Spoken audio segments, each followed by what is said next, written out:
that he is someone who will speak out when he feels that something is not right, and that takes a lot of courage.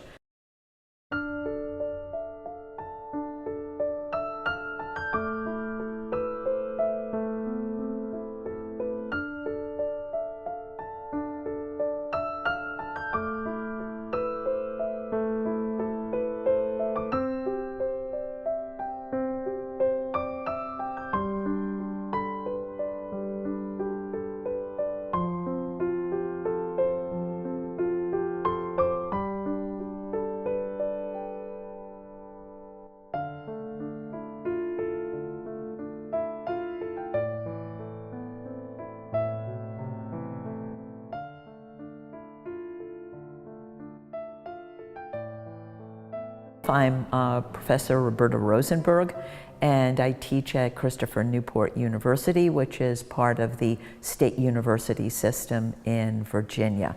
And I've been here for a number of years. I teach in the English department, and I teach courses in multicultural American literature and women's studies. And I co-direct the Women and Gender Studies program, and I also started a civic engagement center here. My views on the Hizmet movement are very positive because I think that, Hizmet, of course, means service, and service is something that I think is extremely important for all people. It's something that I've started on my campus too. And what I like about the Hizmet movement is its belief and commitment to interfaith dialogue.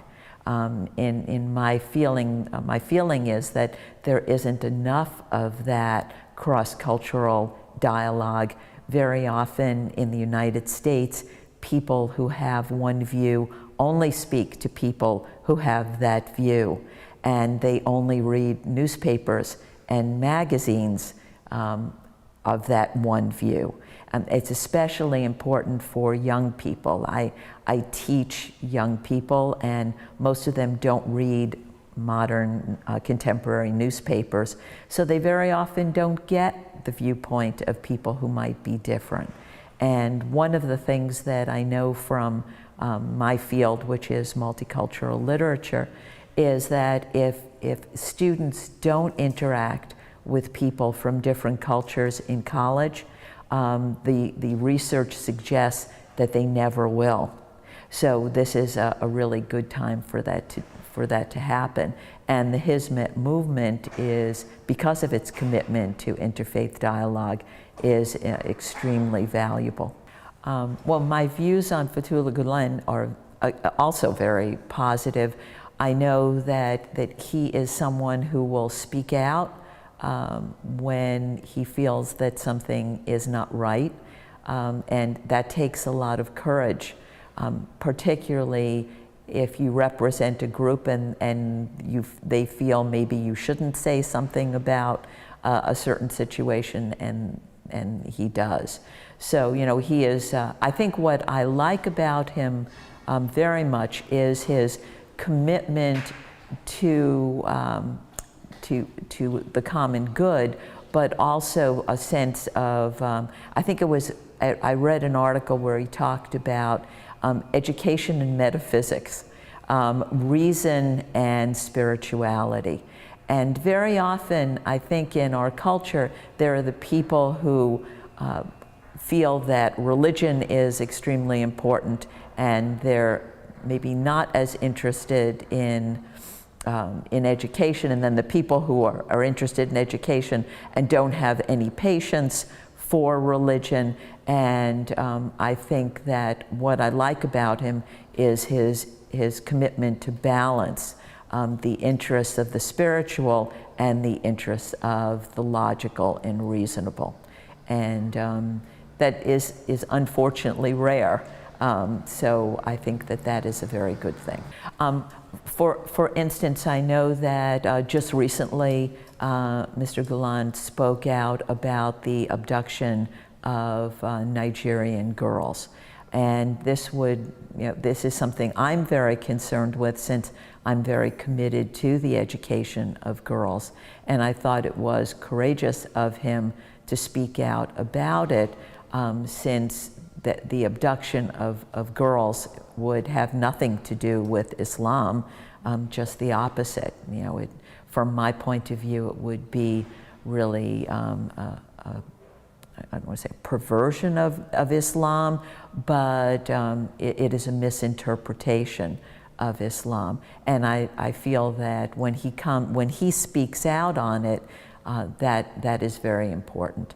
He has started many schools, and the Hizmet movement has schools.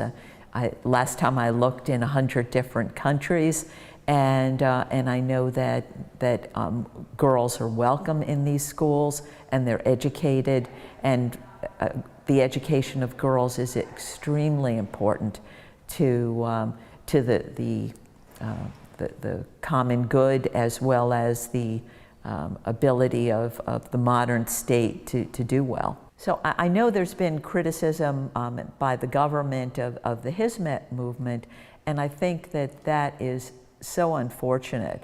My experience with the Hizmet movement has been that it is, committed to the most idealistic notions of dialogue and education and social justice, and not at all really political in its orientation.